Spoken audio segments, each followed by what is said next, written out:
नमस्कार, मैं doctor Manju Bhargavi language tutorial में आप सभी का हार्दिक स्वागत करती हूँ। आज मैं आप लोगों को ममता कालिया जी द्वारा लिखित लघु उपन्यास दौड़ का सारांश सुनाने जा रही हूँ। दौड़ एक सामाजिक उपन्यास है जिसमें युवा पीढ़ी का चित्रण है।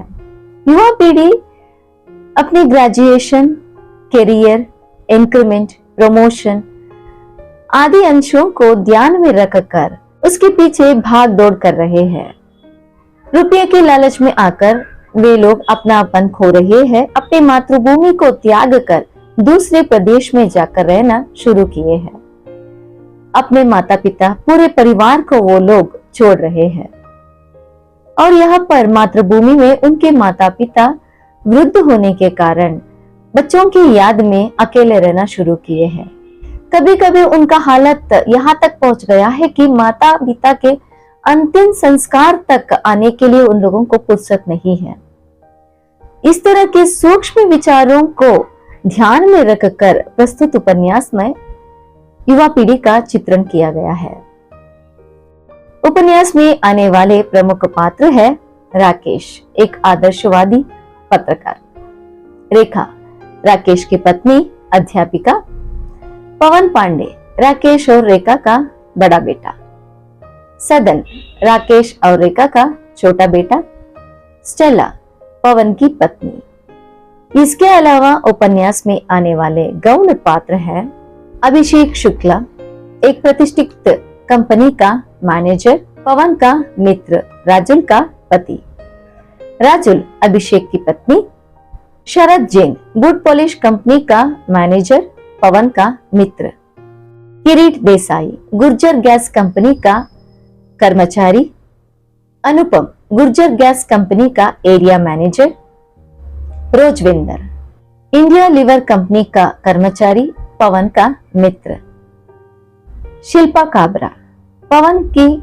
सहपाठिनी और सह उद्योगी, निकिता, राजेश पार्लर की मालकिन, सोनी साहब और सिन्हा साहब कॉलोनी के प्रतिष्ठित व्यक्तियां, Mrs Gupta, Mrs Yadav, Sinha, Soni colony की महिलाएं हैं। चलिए अब उपन्यास के कथा वस्तु के बारे में देखेंगे।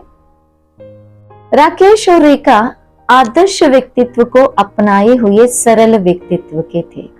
वो लोग इसी स्वभाव को बच्चों में भी पाले थे, पर वे लोग नहीं चाहते थे कि बच्चे उनके जैसे सिर्फ साहित्य प्रेमी बने, तो इसलिए उन लोगों ने बच्चों को आगे बढ़ाने के लिए अच्छे कॉलेज में दाखिल करवाया और उनकी ग्रेजुएशन कंटिन्यू की। रेखा और राकेश ने पवन को एमबीए करवाया। पवन जब तक माता पिता के साथ था वो भी सरल था और मुग्ध था। पवन अब एमबीए खत्म कर चुका है और अपना करियर बनाने के लिए दूसरे शहर में जाने की तैयारी में है।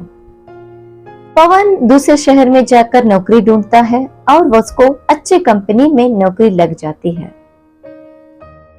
नौकरी लगने के बाद वह उसी शहर में रहना शुरू करता है। लंबी छुट्टी में ही सिर्फ वह अपने गांव या अपने शहर आ सकता था। बहुत दिनों बाद एक बार पवन अपने घर आता है। पवन के व्यक्तित्व में काफी बदलाव आ चुका होता है। रेखा ये सब पवन के सामने नहीं बोलना चाहती थी, फिर भी उसने अफसोस करके चुप रहना शुरू किया। जैसे कि बचपन से ही पवन नॉर्मल वाटर को पीता था घर में, पर अब बिसलेरी वाटर को एक्सपेक्ट कर रहा है, हाइजीन एक्सपेक्ट कर रहा है और डाइट करता है। आजकल थोड़ा ज्यादा ही अपने सेहत के बारे में ध्यान देना शुरू किया है। अब पवन को माता पिता के प्यार से ज्यादा अपने करियर की चिंता पड़ी रहती है। पवन एक्सपेक्ट करता है कि रेखा उसके बर्थडे पर उसको ग्रीटिंग कार्ड भेजे। बेटे के इस तरह के आकांक्षा को देखकर रेखा वहां सोच में पड़ जाती है कि बेटे की आकस्मिक ये बदलाव कैसे हुआ।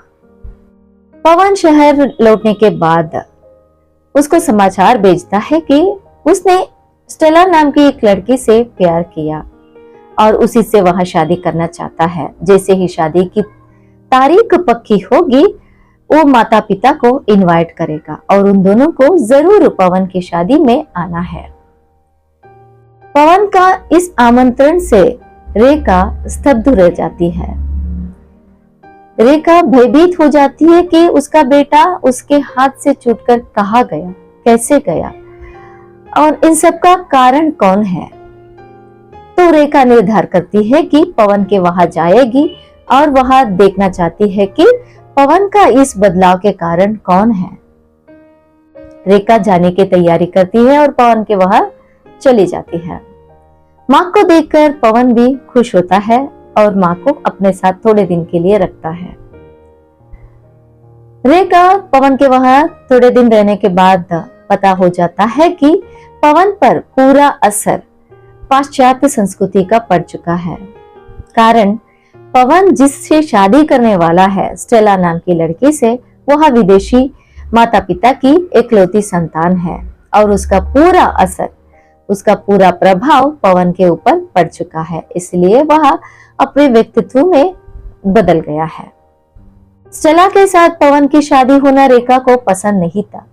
फिर भी बेटे के जिद के सामने रेखा झुक जाती है और शादी के लिए हाँ बोलती है, क्योंकि अगर रेखा हाँ नहीं बोलेगी तो भी पवन स्टेला के साथ शादी करने के लिए तैयार है।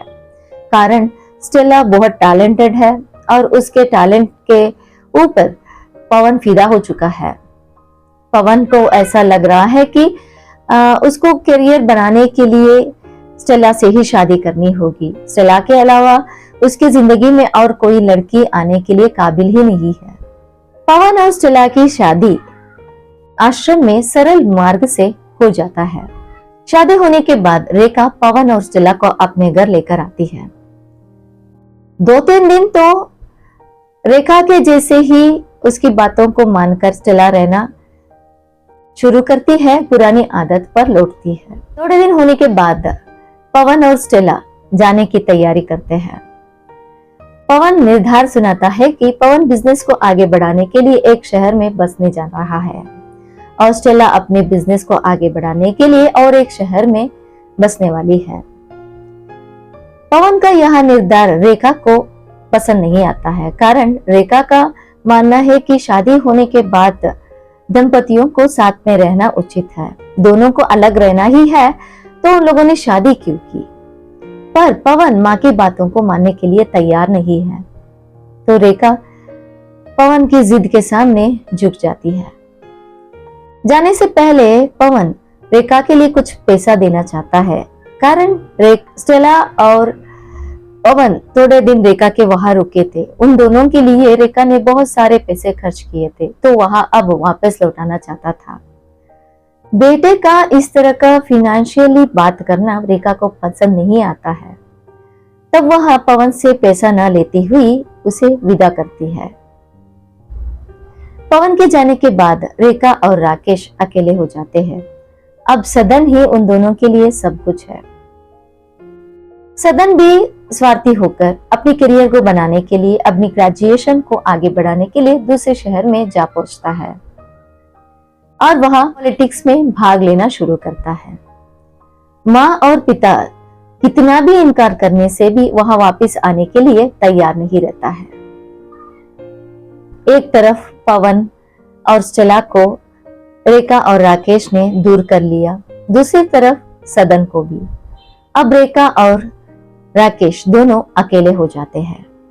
इसी समय कॉलोनी में एक घटना घटती है कि कॉलोनी के एक प्रतिष्ठित व्यक्ति का देहांत हो जाता है। उनके दोनों बच्चे भी दूसरे शहर में रहते हैं। बेटी की शादी हुई होती है और वहां आने में थोड़े दिन के लिए समय लेती है। बेटा सेटल है पर विदेश में है। वहां आने के लिए बहाना बना लेता है और वह कॉलोनी वालों से कहता है कि अंतिम संस्कार या कार्य को करने के लिए किसी और को अडॉप्ट कर ले। कारण वहां आने में बहुत देर होगी या बहुत दिन लगेगा। अगर आएगा तो भी ये सब प्रोसीजर्स के लिए उसके पास समय नहीं है। उसका यह निर्धार कॉलोनी के वृद्ध लोगों के मन में भय पैदा कर देता कि शायद उनके बच्चे भी ऐसे ही हो जाएंगे। कॉलोनी के सभी सदस्य मिलकर वह प्रतिष्ठित व्यक्ति का अंत्य संस्कार अच्छी तरीके से संप्रदाय के रूप में कर देते हैं। कॉलोनी में एक वातावरण की सृष्टि होती है।